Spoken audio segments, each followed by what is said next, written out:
Okay, friends, we are going to now talk about working capital and liquidity. So let's first talk about what is called as a cash conversion cycle.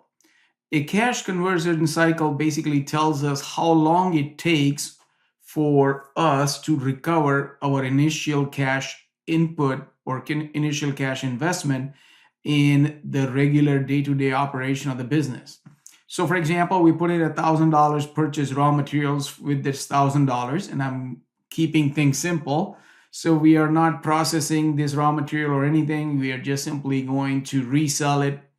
And let's say it takes us 30 days to get our money back. And let's suppose we are earning 5% on that $1,000 investment. In other words, we are earning $50.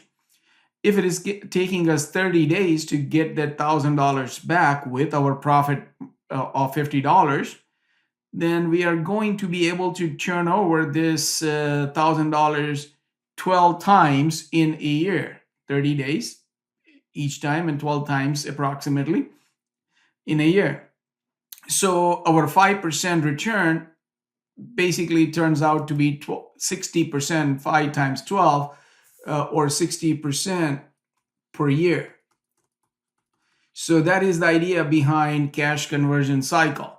Now, the cash conversion cycle is again measured on average. Now, there is going to be variation during the year, but on average, it basically tells us how long it takes for our liquidity, our cash is going to be rotated in our business. The faster the cash rotates, the more magnified our return will be. So instead of, say, for example, 12 times, you're going to be able to rotate it 18 times, then we will have a higher return on our investment.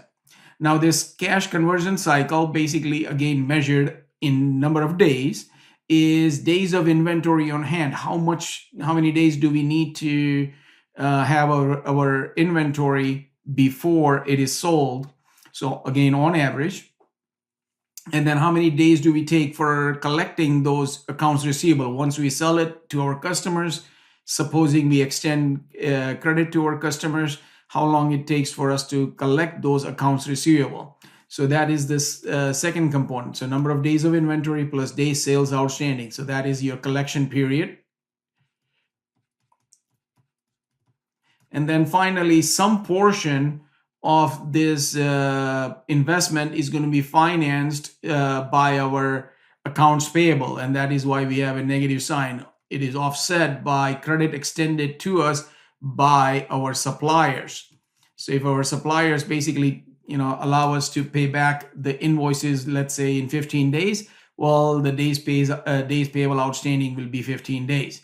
So that is your cash conversion cycle. Ideally, businesses would want a shorter cash conversion cycle, which means you're going to be able to rotate your money more frequently during the year.